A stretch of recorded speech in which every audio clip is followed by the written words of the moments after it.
Assalamualaikum warahmatullahi wabarakatuh. Perkenalkan, kami kelompok 3 Candi Jago yang beranggotakan Alia, Atika, Kidung, Renita, Sania, dan Tahira.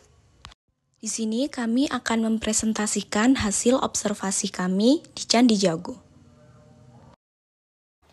Pada awalnya, kelompok kami akan mengobservasi salah satu candi yang berada di Jawa Timur, yaitu Candi Kidal, yang merupakan salah satu peninggalan dari Kerajaan Singosari yang dibuat sebagai bentuk penghormatan atas jasa dari Anuspati.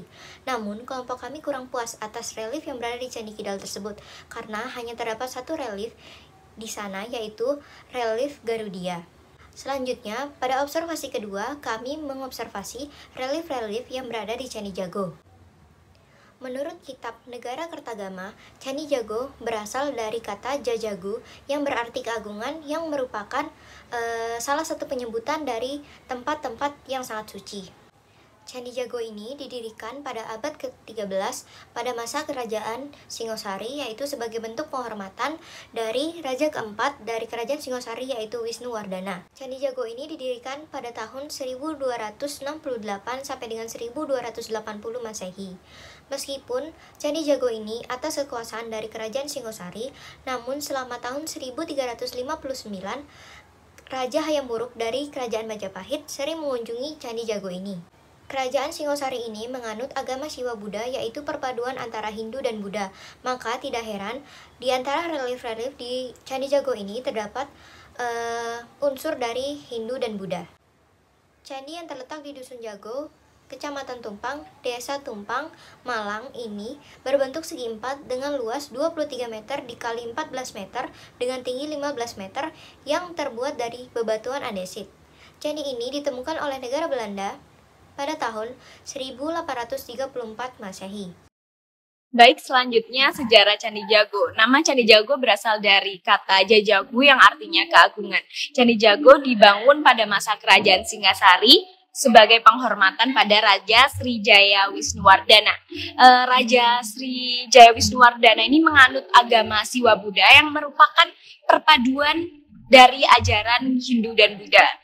Lalu terdapat pahatan Padma atau teratai sebagai tanda ketertarikan kepada Kerajaan Singhasari. Lalu ajaran Buddha ini tercermin pada relief yaitu Tantrika Mandaka dan Kanjarakarna pada teras candi paling bawah. Lalu pada dinding kedua terdapat lanjutan cerita Kanjarakarna dan kisah Mahabharata, yaitu Partayana dan Arjuna Wihab dari ajaran Hindu. Lalu dinding ketiga itu dipenuhi dengan relief lanjutan dari cerita Arjuna Wihana. Lalu selanjutnya relief pada Candi Jago. Pada dinding luar bagian kaki Candi Jago itu dibahat relief-relief cerita Kresnayana, lalu ada Partayana, lalu ada juga Arjuna Wiwaha, Kunjarakarna, Aliga Dharma, serta ada cerita fabel. Lalu untuk mengikuti urutan cerita relief pada Candi Jago itu caranya kita berjalan mengelilingi Candi Jago itu searah jarum jam atau disebut Pradaksina. Selanjutnya saya akan menjelaskan beberapa tokoh yang ada dalam cerita Partayatna ini. Yang pertama adalah Pandawa Lima yang terdiri dari Bima, Yudhistira, Nakula Sadewa yang merupakan anak kembar, dan yang terakhir adalah Arjuna. Dan kemudian ada Dewi Kunti yang merupakan ibu dari Pandawa Lima ini. Kemudian ada Niwataka Waca yang merupakan seorang prabu jahat yang mengirimkan patihnya untuk mengganggu Arjuna ketika ia sedang bertapa di hutan. Selanjutnya adalah Dewa Siwa yang menjelma menjadi seorang pemburu yang kemudian akan membantu Arjuna ketika ia sedang melawan babi yang dikirimkan oleh Niwataka Waca. Kemudian ada babi hutan yang dikirimkan oleh Niwataka Waca yang merupakan jelmaan dari seorang muka. Kemudian alur cerita dari Partayatna ini dimulai ketika Yudhistira itu kalah bermain judi atau bermain dadu dengan Kurawa, sehingga ia itu menyuruh Arjuna untuk pergi ke hutan di Gunung Indrakala untuk bertapa selama 12 tahun, sehingga ia bisa mendapatkan sebuah senjata dari para dewa untuk digunakan pada perang Bharatayuddha. Arjuna pun pamit kepada keempat saudaranya, ibunya Dewi Kunti dan istrinya Drupadi.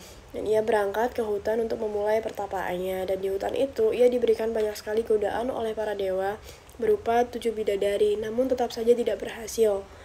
Kemudian suatu hari datanglah seekor babi yang datang untuk mengganggu Arjuna, yang ternyata babi ini merupakan jelmaan dari Patih yang dikirimkan oleh Dewata Kawaca untuk mengganggu Arjuna. Namun Arjuna langsung memanahnya, dan pada saat yang bersamaan ada seorang pemburu yang memanah juga, yang ternyata setelah berdebat beberapa lama dengan Arjuna, ia merupakan jelmaan dari Dewa Siwa. Kemudian Dewa Siwa memberikan sebuah pasupati kepada Arjuna untuk menghargai upayanya menjaga pertapaan itu. Baik, selanjutnya dapat dilihat, ini adalah salah satu relief yang ada di Candi Jago yang merupakan awal dari cerita Partayacna, di mana cerita ini bermula ketika Pandawa yang diasingkan di hutan karena kalah bermain dadu dengan Kurawa. Lalu Arjuna meminta selimut kepada sang ibu, di mana selimut itu merupakan harta satu-satunya yang dimiliki oleh ibunya. Lalu dia membawa selimut tersebut untuk bertapa di Gunung Indrakila. Dan ini merupakan hasil visualisasi komik dari kelompok kami yang menggambarkan reka adegan dari cerita relief Partayacna tersebut. Nah, pada relief ini menggambarkan bahwa Yudhistira meminta Arjuna untuk bertapa bermaksud untuk mendapatkan bantuan dari para dewa untuk mengalahkan Kurawa pada perang nanti. Kemudian, Arjuna pun pamit kepada para Pandawa lainnya dan tentu saja sang istri yaitu Drupadi.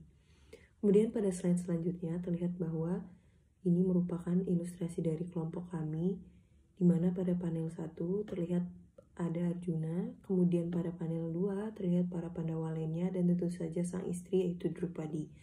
Kemudian pada panel 3 terlihat sang Arjuna sedang berpamitan kepada para Pandawa lainnya dan tentu saja sang istri, dan kemudian pada panel terakhir yaitu panel 4 terlihat bahwa Arjuna mulai meninggalkan hutan tersebut.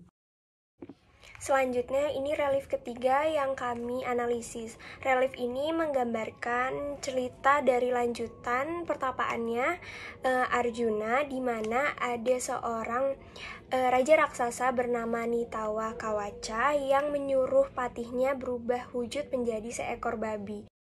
Kemudian ini merupakan hasil visualisasi dari relief yang kami analisis, di mana seorang raja bernama Nitawa Kawaca menyuruh patihnya bernama Muka untuk mengganggu pertapaannya Arjuna. Muka pun merubah wujudnya menjadi seekor babi dan mengacak-ngacak hutan.